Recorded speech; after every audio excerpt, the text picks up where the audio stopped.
नमः शिवाय। इस वीडियो में हम देखेंगे एक ऐसा क्षण जब पूरे ब्रह्मांड के सामने भगवान शिव का अपमान किया गया और उस अपमान से क्रोधित होकर नंदी ने ऐसा भयानक श्राप दिया जिसने देवताओं और ऋषियों तक को हिलाकर रख दिया। मित्रों, पिछले भाग में हमने देखा कैसे माता सती ने श्री राम की परीक्षा ली और कैसे उनका संशय उनके जीवन का सबसे बड़ा पश्चाताप बन गया।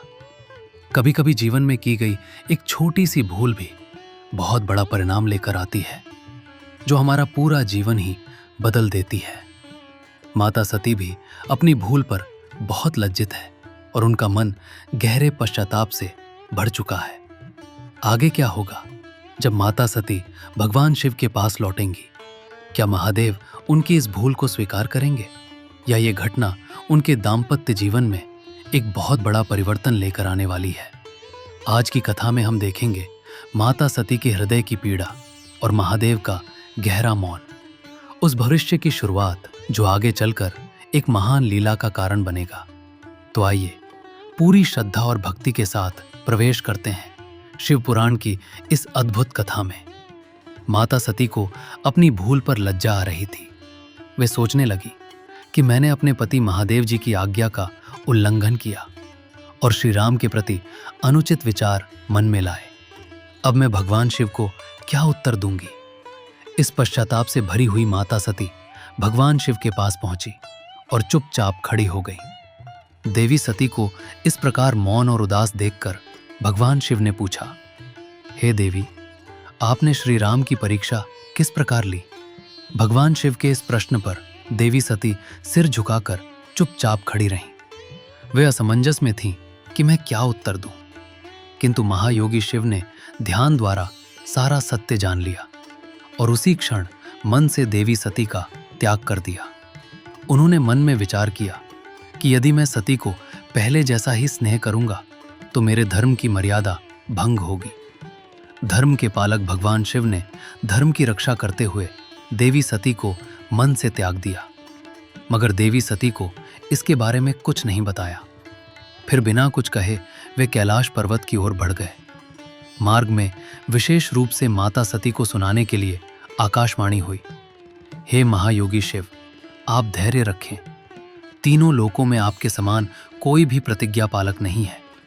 इस आकाशवाणी को सुनकर माता सती के चेहरे की कांति फीकी पड़ गई। उन्होंने भगवान शिव से पूछा, हे प्राणनाथ, आपने कौन सी प्रतिज्ञा की है? कृपया मुझे बताइए। किंतु भगवान शिव ने सती को कुछ भी नहीं बताया।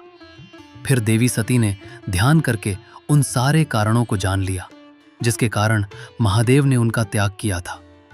ये सब जानकर माता सती अत्यंत दुखी हो गईं। उनके नेत्रों में आंसू भर आए और वे सिसकने लगी। भगवान शिव ने उनकी मनस्थिति को समझ लिया, किंतु अपनी प्रतिज्ञा नहीं तोड़ी। भगवान शिव ने माता सती का मनोभाव बदलने के लिए मार्ग में उन्हें विभिन्न कथाएं सुनाई। कैलाश पहुंचकर भगवान शिव समाधि में लीन हो गए और माता सती ने भी वहीं रहने का निश्चय कर लिया, किंतु मन ही मन वे अत्यंत दुखी थी। ब्रह्मा जी बोले, हे नारद, पूर्व काल में सभी महात्मा, ऋषि मुनि एवं ब्राह्मण प्रयाग में एकत्र हुए, जहां उन्होंने एक महान यज्ञ का आयोजन किया।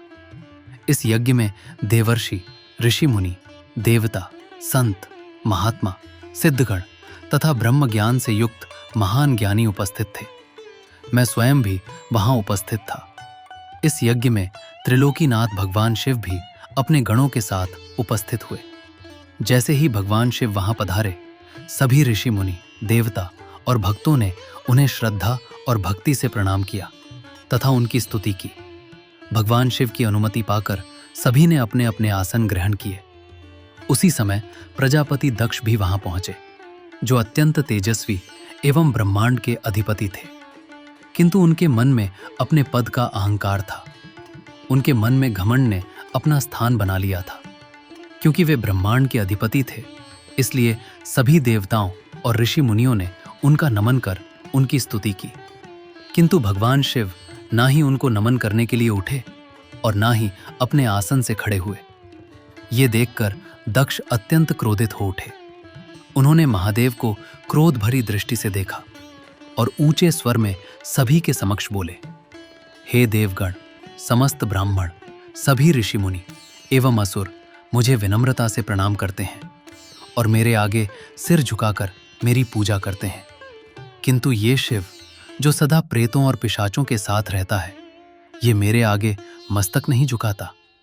श्मशान में निवास करने वाला ये प्राणी कौन होता है जो मेरे सामने खड़ा नहीं होकर मेरी उपेक्षा कर रहा है? क्या ये शास्त्रों की विधियों को भूल चुका है? क्या ये नीति के मार्ग को कलंकित नहीं कर रहा?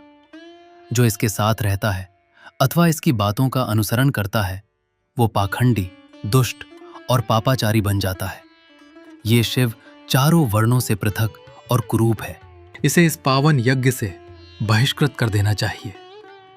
यह उत्तम कुल और जन्म से हीन है, अतः इसे इस यज्ञ में भाग लेने का कोई अधिकार नहीं है।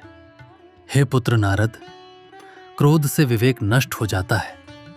दक्ष ने जब भगवान शिव के लिए अपशब्द कहे, तब उन्होंने इसके परिणामों पर तनिक भी विचार नहीं किया। अहंकार में अंधे होकर वे भगवान शिव के स्वरूप को भूल गए। जैसे ही दक्ष ने ये बातें कहीं, नंदी अत्यंत क्रोधित हो उठे। उन्होंने गर्जना करते हुए कहा, हे दुर्बुद्धि दक्ष, तुम होते कौन हो? मेरे स्वामी महादेव को यज्ञ से निकालने वाले, जिनका मात्र स्मरण करने से यज्ञ सफल हो जाता है, तीर्थ पवित्र हो जाते हैं।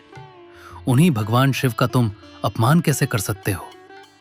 फिर भी तुमने अपने स्वार्थ की सिद्धि के लिए उनका अपमान किया है, उनका मजाक उड़ाया है, जबकि वे सृष्टि के कर्ता, पालनहार और संहारक है। मैं तुम्हें श्राप देता हूं, हे अहंकारी दक्ष, तुमने शिव का अनादर किया है। इस कारण तुम और तुम्हारी संतति वेदों के सत्य से विमुख हो जाओगे। तुम्हारा आत्मज्ञान नष्ट हो जाएगा और तुम मोह माया के जाल में फंस कर रह जाओगे। तुम सदैव स्वर्ग के सुख को ही सर्वस्व मानोगे। तुम पुरुषार्थहीन हो जाओगे। तुम्हारा क्रोध और लोभ बढ़ जाएगा। तुम सदा दान लेने में ही लगे रहोगे। जो भी भगवान शिव को सामान्य देवता समझकर उनका अनादर करेगा, वो सदा के लिए तत्व ज्ञान से विमुख हो जाएगा और पशु के समान अज्ञान में लिप्त रहेगा। अब मैं तुम्हें एक और श्राप देता हूं। तुम्हारा मुख बकरे के समान हो जाएगा। नंदी के श्राप से दक्ष और अधिक क्रोधित हो गए। उन्होंने नंदी समेत सभी रुद्रगणों को श्राप देते हुए कहा कि दुष्ट रुद्रगणों, मैं तुम्हें श्राप देता हूं। तुम सब वेदों से बहिष्कृत हो जाओगे, वैदिक मार्ग से भटक जाओगे और ज्ञानी मनुष्य तुम्हारा तिरस्कार करेंगे। तुम शिष्ट आचरण से च्यूत हो जाओगे। तुम सिर पर जटा, शरीर पर भस्म और हड्डियों के आभूषण धारण करोगे। तुम हमेशा मदपान, शराब में लिप्त रहोगे। तुम्हारे आचरण से लोग घृणा करेंगे और तुम्हारा परित्याग कर देंगे। जब दक्ष ने शिव के गणों को इस प्रकार श्राप दे दिया, तो नंदी अत्यंत क्रोधित हो उठे। भगवान शिव ने देखा कि नंदी अत्यंत क्रोधित हो गए हैं, तो वे मधुर वाणी में बोले, हे नंदी, तुम तो तत्वज्ञानी हो, तुम्हें क्रोध नहीं करना चाहिए। किसी की दुर्बुद्धि कितनी भी दूषित क्यों ना हो, वो वेदों को श्राप नहीं दे सकता। तुमने बिना सोचे समझे दक्ष और समस्त ब्राह्मणों को श्राप दे दिया। किंतु सत्य तो ये है कि मुझे कोई भी श्राप छू नहीं सकता। इसीलिए तुम्हें अपने क्रोध पर नियंत्रण रखना चाहिए था। हे नंदी, तुम तो सिद्धों को भी तत्व ज्ञान का उपदेश देने वाले हो। तुम तो जानते हो कि मैं ही यज्ञ का कारक हूं, मैं ही यज्ञ की आत्मा हूं, मैं ही यज्ञ परायण हूं और स्वयं मैं ही यज्ञ हूं। फिर मैं यज्ञ से बहिष्कृत कैसे हो सकता हूं? हे नंदी, तुमने व्यर्थ ही ब्राह्मणों को श्राप दे दिया। सत्य तो ये है कि ये पूरा ब्रह्मांड ही मेरी लीला का विस्तार है। जो भी घटना यहां घट रही है वो पूर्व निश्चित है। इसलिए क्रोध का त्याग करो और शांत हो जाओ। ब्रह्मा जी बोले, हे नारद, जब भगवान शिव ने नंदी को इस तरह समझाया तो उनका क्रोध शांत हो गया। तत्पश्चात शिवजी अपने सभी गणों के साथ कैलाश पर्वत पर चले गए, किंतु दक्ष का क्रोध शांत नहीं हुआ।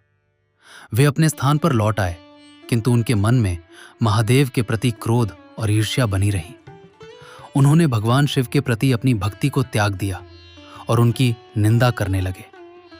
मित्रों, आपने देखा कि जब अहंकार भक्ति से टकराता है तो परिणाम हमेशा विनाशकारी होता है। प्रजापति दक्ष ने केवल शिवजी का ही अपमान नहीं किया, उन्होंने पूरे शिव तत्व का अपमान किया। इस कारण नंदी ने प्रजापति दक्ष और उनके समर्थकों को श्राप दिया कि वे सभी सच्चे ज्ञान से वंचित हो जाएंगे और केवल बाहरी कर्मकांड में ही उलझ कर रह जाएंगे। ये कथा हमें एक गहरा संदेश देती है कि अहंकार मनुष्य को अंधा बना देता है और जो शिव तत्व का अपमान करता है वो स्वयं अपने विनाश का मार्ग बना लेता है। आगे हम देखेंगे शिव पुराण का सबसे भावनात्मक और शक्तिशाली प्रसंग, दक्ष यज्ञ की कथा। और हाँ, शिव पुराण की आगे की कथा सुनते रहने के लिए और भी बहुत सारी नई वीडियो देखने के लिए सब्सक्राइब करना और बेल आइकन को दबाना मत भूलिएगा। तब तक के लिए स्वस्थ रहिए, मुस्कुराते रहिए और एक बार सभी श्रद्धा और प्रेम से बोलिए हर हर महादेव।